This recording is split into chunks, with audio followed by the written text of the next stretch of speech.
Hey, what's up guys, this is Ayush and you're watching Explore Gadgets. And if you guys remember, Samsung did come up with their flagship, the S8 and the S8 Plus a couple of months ago. And today I have the S8 with me and I will be sharing my experiences on the S8 after using it for a couple of months. So without any further delay, let's get this started.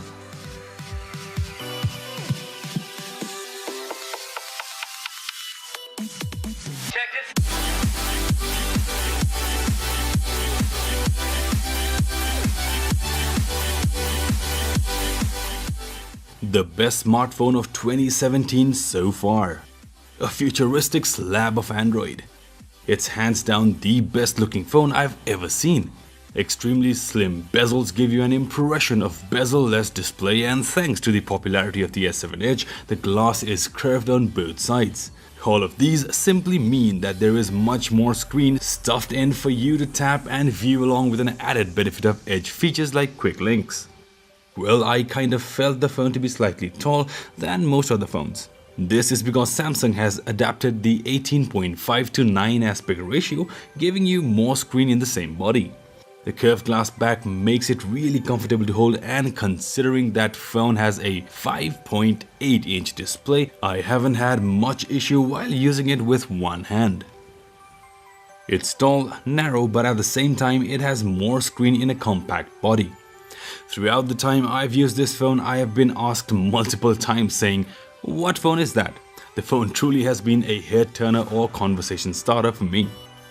Overall, the build quality is top notch, with IP68 rated, dust resistant and water resistant build, and a Gorilla Glass 5 protection that really helps. Yet this is a slippery phone and has a fragile infinity display. I have been using this clear case from Chotec for protection and it has served me well. One more thing here guys, despite being really careful, my S8 screen got scratched quite easily and I would definitely recommend a screen protector. Now moving on, the visually impressive design complements with stunning display as well. The Infinity display comes with a screen resolution of 2960 by 1440p, giving you a pixel density of 570 ppi. The OLED panel is jaw-droppingly bright, razor sharp, and has incredible contrast, which makes the text, images and videos absolutely pop even in direct sunlight. The curved corners of the display make everything feel more immersive. Just a heads up here guys, since S8 has an off-standard dimension, you'll have to deal with black bars on the sides of videos you play, or you'll need to tap the screen control to crop to fit. That's not an issue for most cases, but some images might have reduced quality. While the video experience is pleasant, the audio on the other hand is just okay. They have retained the mono external speaker, which is louder than its predecessor but is average. I always find myself hooking it up to an external Bluetooth speaker. Now thankfully they did not get rid of the headphone jack and it comes bundled with AKG tuned earphones. Now considering that it's a $100 pair, the earphone does sound quite good. It has good level of bass and mid, and treble and bass are well balanced for normal listening experience. The one thing that I really liked about the headphones was the vocals were clear and crisp, and these earphones are really comfortable. Now under the hood, the S8 packs a Snapdragon 835 paired with Adreno 540 GPU or Exynos 8895 octa-core processor paired with a Mali MP20 GPU, depending on the region that is, which is backed by 4 gigs of RAM and 64 gigs of storage. The one that I have is the Exynos version and the benchmark scores are simply off the charts. Abiding by the scores is the daily usage, which has been a delightful experience for me. This phone can handle anything you throw at it and I'm really impressed by the gaming performance.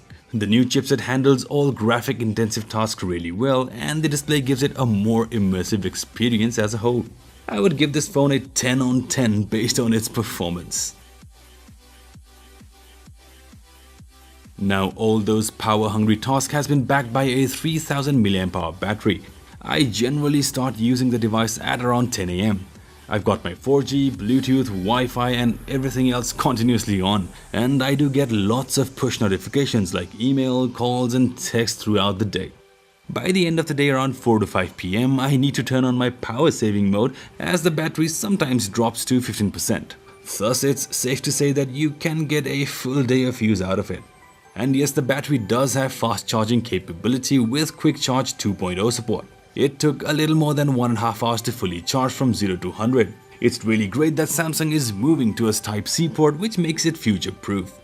On a side note, I really feel that it's high time that companies like Samsung should improve the battery tech. Now moving on towards the camera, we have a 12 megapixel shooter that is simply amazing. The f1.7 lens with OIS capability produces amazing photos and videos. Now typical to Samsung, the camera offers punchy colors, sharp and detailed pictures, while the handheld videos are pretty stable as well. I also paired it with Zhiyun gimbal to make better use of that awesome camera and managed to get a great cinematic shot. Now coming back to the camera performance, the low light images are fantastic. Now some photos does suffer from light bleeding, but overall the quality is great and you'll rarely be dissatisfied. On the other hand, the 8 megapixel front shooter is great for occasional selfies and video calls.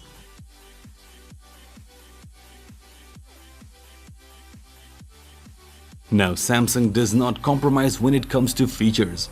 The iris scanner that we got with the Note 7 is even more fine-tuned. It works really well and you don't have to align the phone perfectly with the eyes.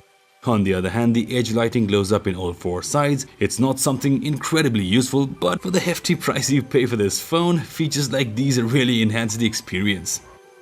I love the fact that they have included a hybrid SIM card slot this time, meaning you can pop in 2 SIM cards or a SD card in place of a second SIM card.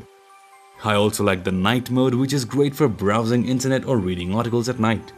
The device maintenance is another neat feature, helping your phone run at optimum levels. The one thing that I'm really disappointed with the S8 is the fingerprint scanner placement, which almost everybody will agree instantly. I hope the poor placement might be fixed in the Note 8 by implementing it in the home button itself. And now coming to the software, it runs on sleek version of TouchWiz on top of Android Nougat. The TouchWiz is kept really minimal and I really like the new interface, but the colors are way too cartoonish. The people who are used to physical home button will take a little time to cope with the virtual on-screen buttons, and after using it for some time, it wouldn't even matter that much. The app switching and multitasking has been smooth as butter and I have not faced any kind of lag in my month-long usage. There are tons of features you get with this, such as always on display, which I've covered in my asset tips and tricks video. I will leave a link down in the description if you want to check out all the awesome features.